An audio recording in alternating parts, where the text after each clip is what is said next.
mga mahal! Welcome back to my learning channel. This is one of tutorials where you can level up your math skills with me, Miss B. O ha, diba nabago yung tsura ko ngayon? Hindi na po tayo gagamit ng avatar. Naisip ko lang na dapat siguro makita nyo yung totoo kong pagmumukha. So ayan, syempre modified na yan dahil galing po yan sa P2 app. Hindi po sponsor, pero bikini naman. So, hello po. Nagbabalik po ang inyong resident math teacher. Natuturuan po kayo para mas matutunan nyo at para mas maintindihan ang inyong lessons sa math. So, don't forget, if you like this content, please click the like button. At para na rin po lagi kayong updated sa latest videos ni Miss B, please click subscribe at idamay nyo na rin yung mahiwagang bell button para lagi kayong number 1 na mag-view sa mga videos ni Miss B. Okay? Siyempre, ginagamit ko na naman yung third person sa akin. Pagpasensyaan nyo na rin po, pagod na po si Miss B, kaya ganito po yung boses ko.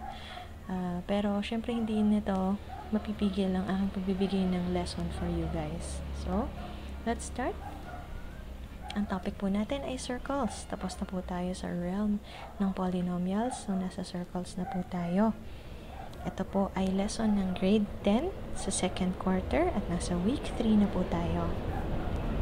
Ang objective po ng lesson natin today is to learn about chords, arcs, and angles in circles, and to use this knowledge to solve problems involving arcs, arc measures, angles, and angle measures. Pati na rin syempre ng chords. Ito po ay in line sa ating MILC, or most essential learning competency of the week, that derives inductively the relations among chords, arcs, central angles, and inscribed angles. Okay, so magsimula na po tayo. Magde-define lang po tayo ng terms. Sa end pa po ng lesson tayo magkakaroon ng calculations. Okay? Ano nga ba ang isang circle? So, hindi porket bilog yan, circle na yan. Pero, hindi ba yun naman talaga yan? Pag bilog circle. Ang funny mo talaga, Miss B. Anyway. So, from a geometric standpoint, or from a geometry standpoint, ang ating circle po ay a set of all points which are equidistant from a fixed point called a center. So, meron po tayong fixed point na nasa gitna. Yan po yung tinatawag nating center. Kaya nga siya nasa gitna eh. Tapos, if yung set of points natin ay equidistant from this fixed point, then the set of those points is called your circle. So, ganong karami nga ba talagang points ang meron sa isang circle? Infinitely many po, mga anak. Okay? A segment drawn from any point on the circle to the center is called a radius. So, I'm pretty sure you are familiar with this. So, if you draw a segment from the center to any point on your circle, yan po yung ating tinatawag na radius. Now, let's move on to the other terms na kailangan yung maintindihan at malaman. So, meron tayong chord. Ano ba itong chord na ito? It is a segment that connects any two points of a circle. So, here, dito sa example natin, meron tayong mga several chords. Meron tayong 4 na given chords. Ano-ano po yan? Meron tayong green para masaya. Chord CG. Meron po tayong chord AD. We have chord BF, and lastly, we have chord HE. Now, you can write it this way, using words, or you can use symbols. Ang symbol lang po ng ating chord ay segment. Okay? Kasi segment naman siya talaga. Okay? So, segment AD, segment BF, at saka segment HE. Okay po. Next. Let us proceed to the next term, which is the diameter. So, kung mapapansin nyo po, among the 4 chords na nandito, isa lang yung touch sa center ng ating circle. At yan po si chord BF. Na si chord BF po, siya po ay special dahil nga natatouch niya yung center. So, siya po yung longest na chord na pwede nating ma-derive from the circle. So, siya po yung tinatawag natin na diameter. Okay? It is a chord that passes through the center of a circle. It is the longest chord, as I said, and it is twice the length of your radius. So, alam nyo na rin yan since elementary. Diba? The diameter is twice the radius. Okay? Tapos po, marami po tayong pwedeng ma-derive na diameter. Basta nagpa-pass through po yung ating chord sa center, isa po siyang diameter. Okay? So, CCG, CAD, at saka CHE, mga simpleng chord lang sila. Pero si BF, siya po ay special kasi diameter siya. Okay? Next, we have the central angle. It is the angle whose vertex is on the circle center. Yung vertex po ay ito. Okay? So, it is found on the circle's center. And then, whose sides intersect the circle at 2 points. Okay? So, yung sides niya, ano na nga tawag natin dito? Ang sides niya po ay parehong radius or plural radii. Okay? So, yan po yung kanyang sides. And then, as you can see, they intersect the circle at 2 specific points. Points A and B. So, paano ba natin tinatawag ang central angle? Tawag po natin sa kanya ay symbol ng angle. Tapos A, P, B. Or we can use words. Angle, B, P, A. So, as you can see, pwede ko pong pagbaliktarin si A at saka si B, pero si P, dyan lang talaga siya sa gitna. Kasi po, yan po yung nagde-denote ng ating mahiwagang vertex. Okay? So, ang isa pang klaseng angle na kailangan natin matutunan ay si inscribed angle. Si inscribed angle naman po is you have an angle whose vertex is on the circle itself. So, ito po yung vertex niya, si A. Andun siya mismo sa circle itself. And then, the sides are no longer radii, but they are chords. Okay? So, tingnan natin ulit yung difference ha. From here, ang radii niya, or ang legs ng ating angle, ay radius. Dito naman, ang legs ay chords. Okay po?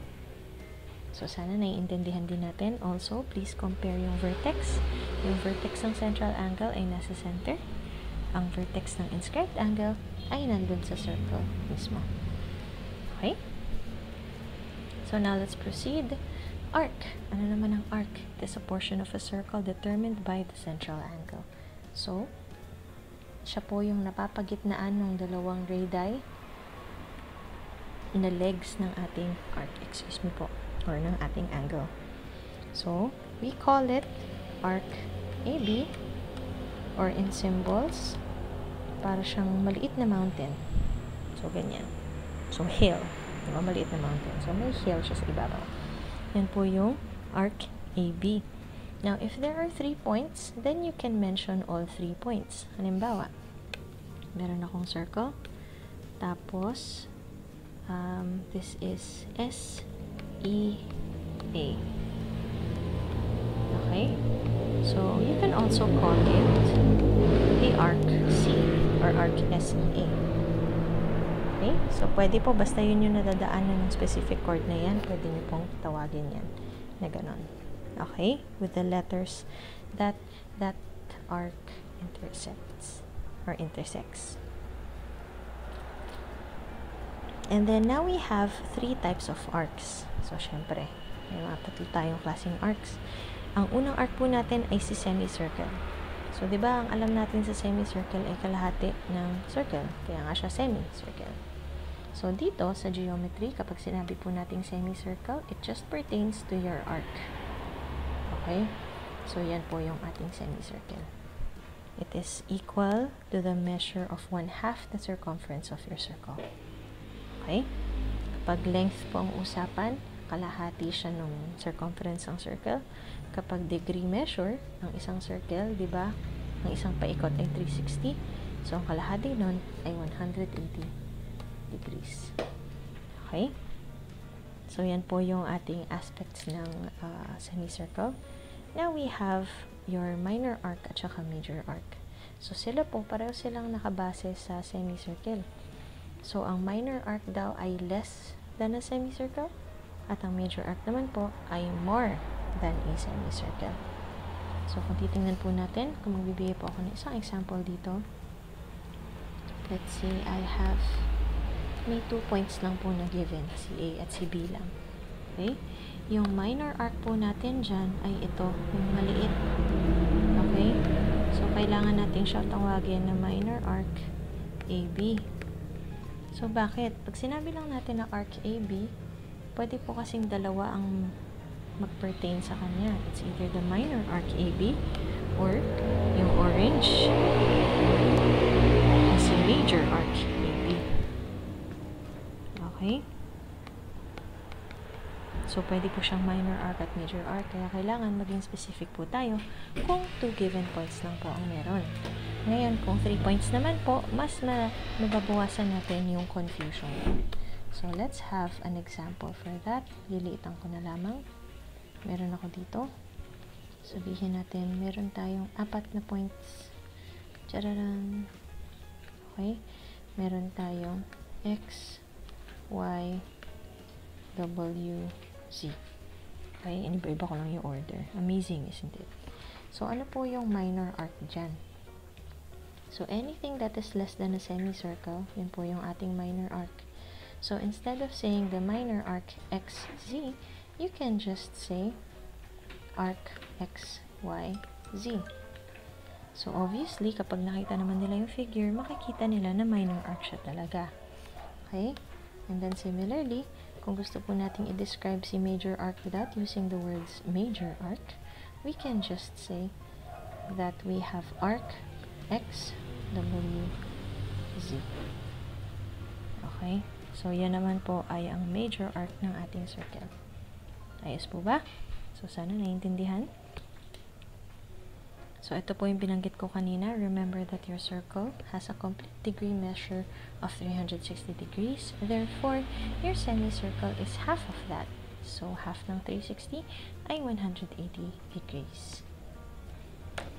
Last 2 terms bago tayo mag-pause. So, we have congruent circles and congruent arcs. Paano natin nalalaman kung congruent ang dalawang circle at kung congruent ang dalawang arc? So, dito po, kung meron tayong dalawang circle na pareho ang length ng radius, halimbawa 3 cm, ito radius niya ay 3 cm din. So, yan lang ang minimum requirement. Kung pareho lang sila ng radius. Kung pareho po sila ng radius, they are congruent. Okay? At kung ang arc naman po ay congruent, paano natin malalaman? Arcs of the same circle or of congruent circles with equal measures. Okay? So, isa-isahin natin. Arcs of the same circle. So, kung matatagpuan po sila sa same circle, halimbawa, meron ako ditong AB at saka CD. If the measure of arc AB is, let's say, 20 degrees and the measure of CD is also 20 degrees, since they are found on the same circle, pareho po sila ng degree measure. Therefore, congruent po ang ating dalawang arc. Okay po ba? So, if they are found on the same circle. Kapag naman po they are on different circles, we have to point out or we have to look at if they are congruent muna. So, if they are congruent, tapos your arcs have equal measures, then the 2 arcs are congruent. Okay? So, let's have a solid example for that one. Ito ko na lang siya isusulat sa taas. Dahil wala tayong masyadong space. Okay? So, meron tayong halimbawang dalawang circle. Pareho ang kanilang radius. Since pareho ang kanilang radius, therefore, alam mo na congruent yung circles na yan. So, check ka na dun sa isa. Now, you have to look at the arcs kung equal sila ng measure. So, meron tayong arc XY. Ang measure niya ay 10 degrees. Tapos, meron ako ditong measure ng arc AB. Okay? Ay also 10 degrees. So, look, it satisfies both conditions. They are from congruent circles, and then their measures are equal. Therefore, arc XY is congruent to arc AB. Okay po? So, yan lamang po para maintindihan natin ang congruent circles at congruent arcs.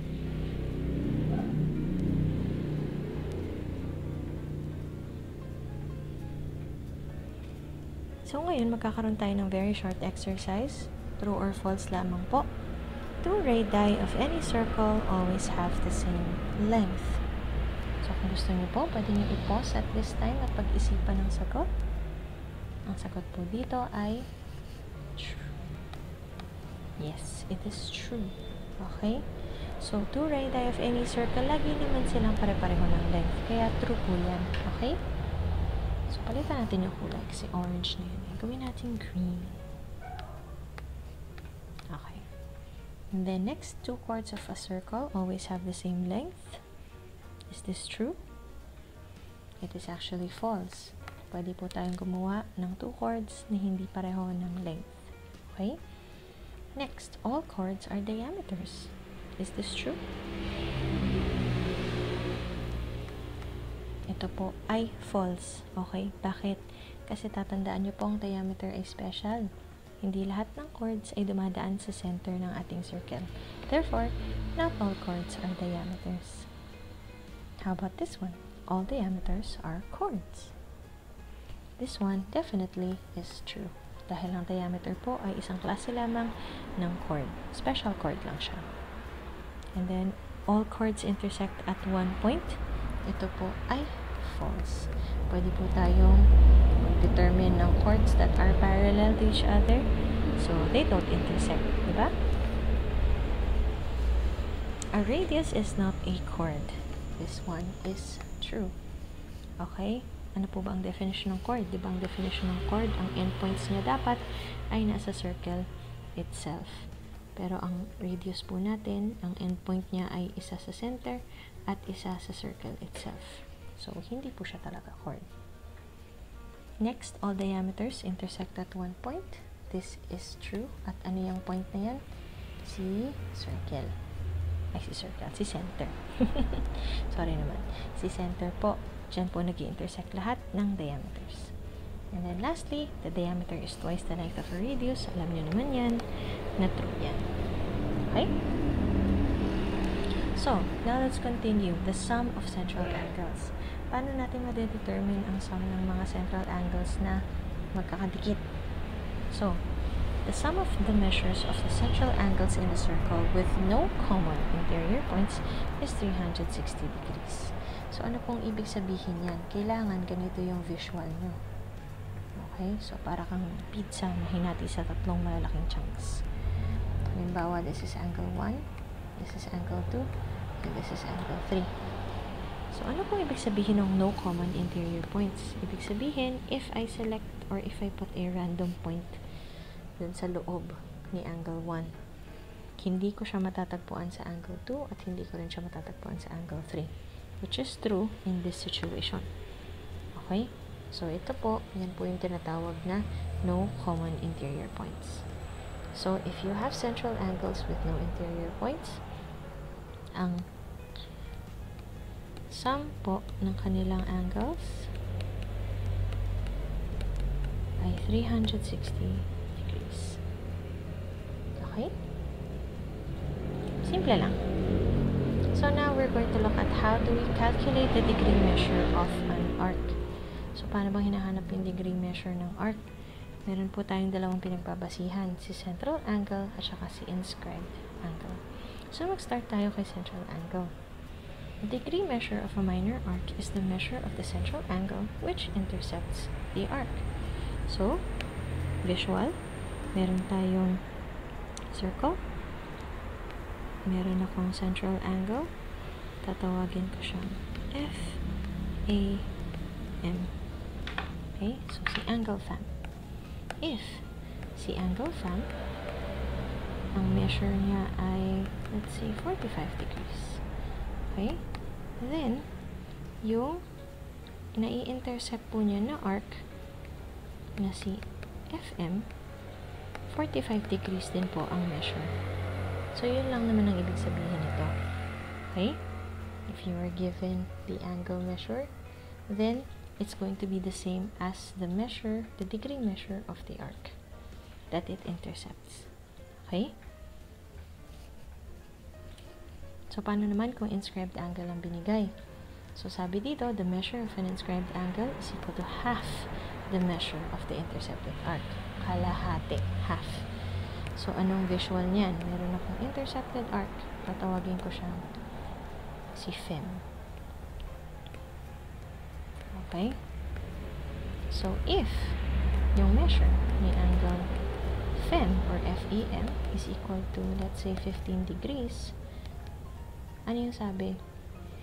Half daw siya ng measure ng intercepted arc. So, yung intercepted arc natin, the measure of the intercepted arc is going to be double. Kasi kalahati siya eh. So, para makuha mo, dodoblihin mo. Magiging 30 degrees. Okay po? So, given the inscribed angle, all you have to do is double it para makuha yung degree measure ng intercepted arc. Okay?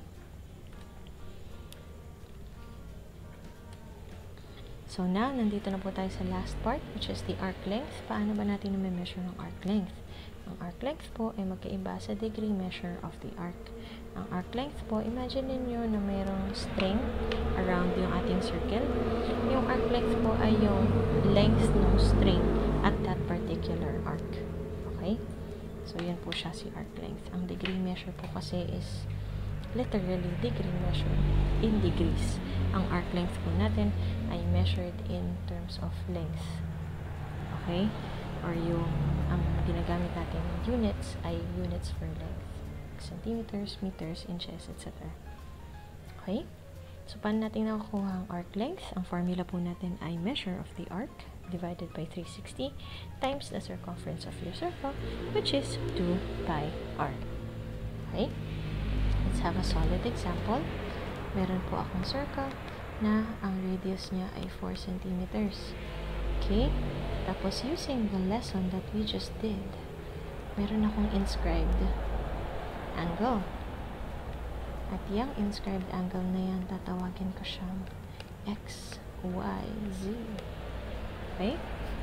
So, ang given natin, if the measure of angle x, y, z is equal to 10 degrees, then, ano po yung measure ng ating arc? X, Z. Ang measure po niyan, remember, the inscribed angle is half of the intercepted arc's measure.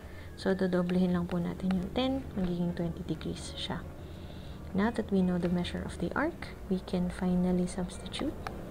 So, yung length is equal to 20 degrees over 360 degrees times circumference 2 pi r.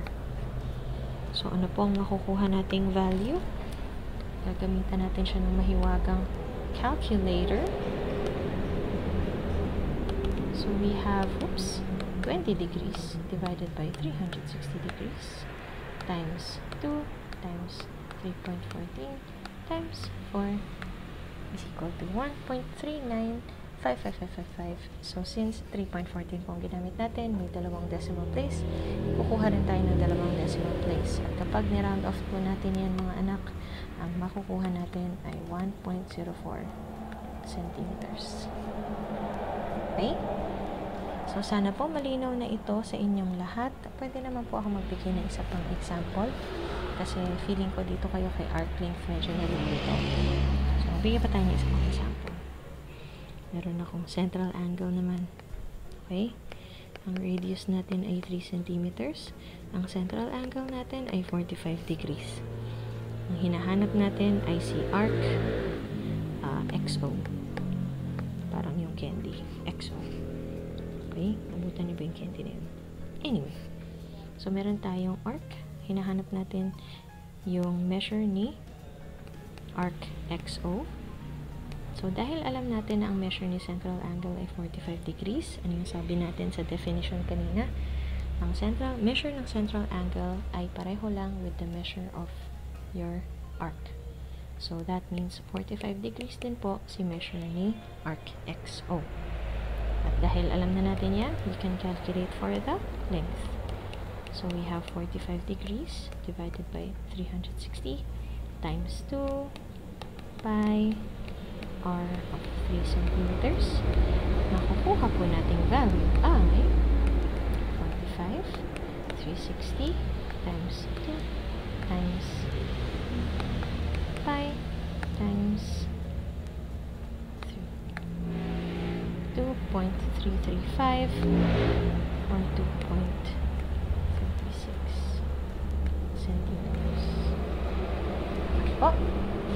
So, ganyan lamang pong kadali. Minsan naman, given na yung measure ng arc. So, hindi nyo siya kailangang isolve. Sinolve lang natin siya dito dahil ginagamit ko lang yung exercise natin. Ginamit ko lang siya as exercise. Okay po. So, yan lang po ang ating lesson for today.